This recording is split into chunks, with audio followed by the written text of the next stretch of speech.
So here's the Shipshewana Flea Market, and then over here is the RV park,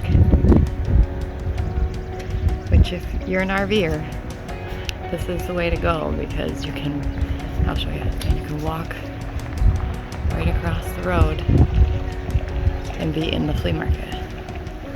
And then over there is the town of Shipshewana. It's a beautiful day here. So if you weren't staying right there, you'd have to pay to park at the flea market, whereas if you're staying right there, obviously your site fee covers that entrance fee. So you can just go right in, and you can then come and go in the flea market as much as you want.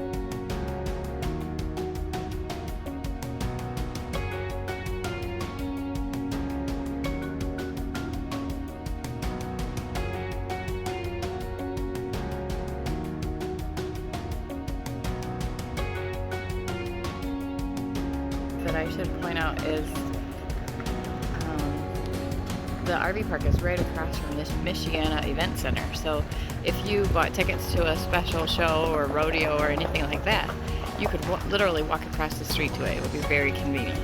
And then at that end of the park, if you needed to have a repair done, there's a service center, and they do come to your site for a fee, of course.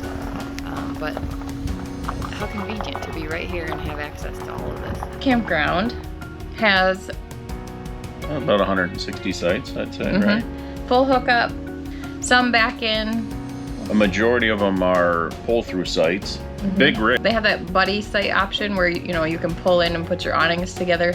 A lot of the pull-through sites are easily set up that way. Yep. They're crushed limestone or crushed asphalt surfaces with grass in between. Most of them are level. Yeah. I mean, the one we had to use our leveling blocks on, but I mean, it wasn't horribly out of level. Yeah.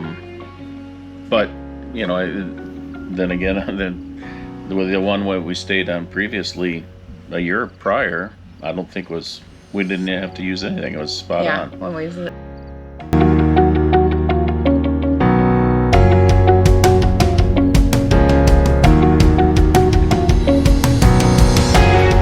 Visited before. Yeah. I think it's just a matter of timing. Yeah. So there's not huge mature trees here. There's trees, but they're just not that big yet. So you wouldn't come here expecting to sit in the shade. You might get a little shade from your little tree, but I mean, give this park a few years and you'll have big trees. But it's nice. It's convenient for visiting this area. I don't think you'd stay here long term necessarily. Room facility and laundry room. Very clean, well-kept facilities. Oh yeah, no fire pits though. You'd have to bring your own if you wanted a fire pit, and there's a spot to dump the fire pit ashes. Wi-Fi, excellent. Oh. I mean, Wi-Fi is superb there and free. It's very accessible into town as well. If it wasn't a flea market day, you could easily ride your bike or walk into the downtown area or to the other shops. Also, it's a great RV park if you wanted to visit the Shipshewana Event Center.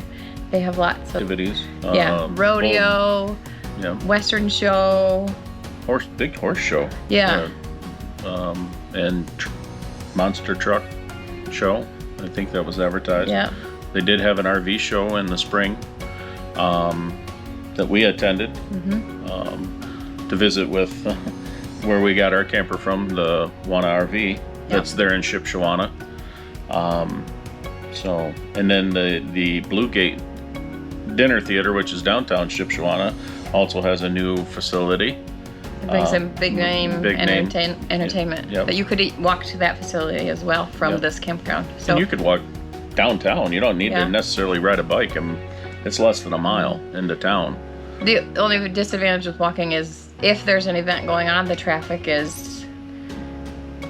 There's a lot of traffic because there's one main road, right. So the traffic could be a little busy. But once that event's over, that you could easily walk or ride your bike to anything that may be open because it's a quiet town. Yeah, Shipshewana or Middlebury, and see the sights, see the Amish community, all that good stuff. Right. Some of the fun things to do in the area is we've done videos on it previously. The Windmill Museum. Yeah.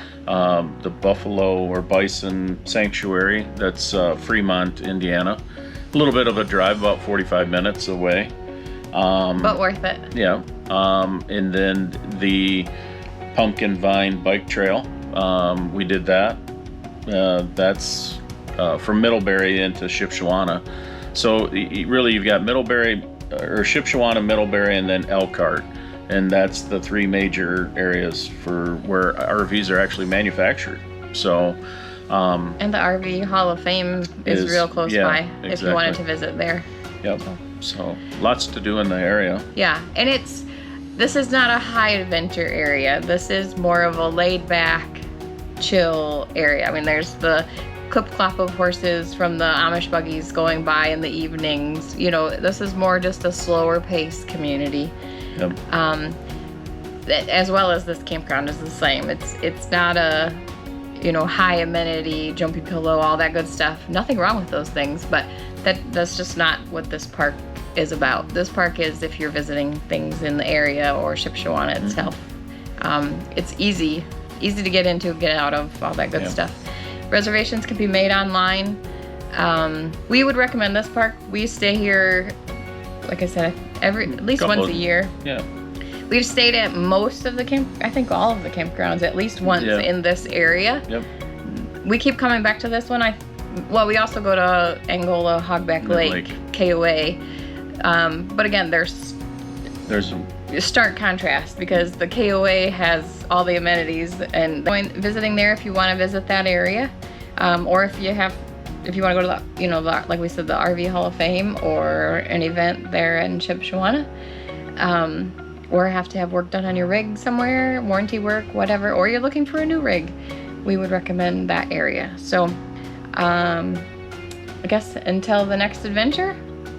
We'll see you on the next adventure. Bye. Bye.